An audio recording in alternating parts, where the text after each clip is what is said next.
Coming back in for part 2 of a reason to accuse Jesus, which is Mark 3, verses 1 through 6. The conflict.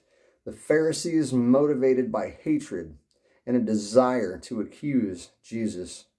Watch to see if he will heal the man. They question the lawfulness of healing on the Sabbath, even though the Jewish tradition generally allowed acts of mercy. It's just ridiculous, right?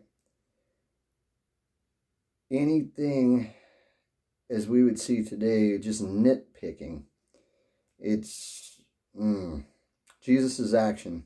Jesus calls the man forward, asks the Pharisees whether it is lawful to do good or harm on the Sabbath, and then heals the man's hand.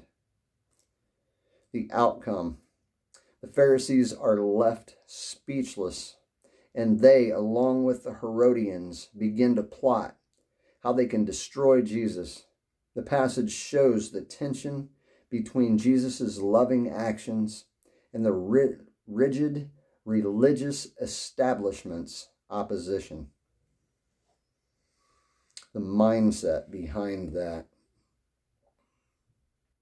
It just feels like a protecting of a falsehood, bound by religious obstacles and laws put in place to gatekeep their hierarchy, which is extremely disturbing.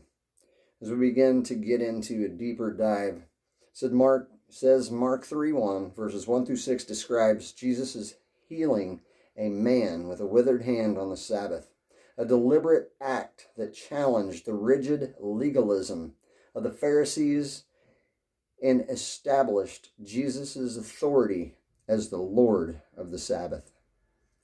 The setting.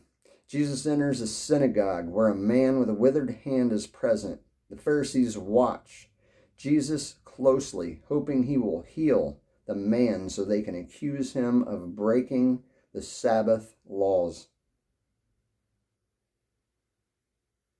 which prohibited work, including most forms of medical attention, on the holy day. That is pretty crazy, right? Prohibiting forms of medical attention. Wow. The confrontation, which is verses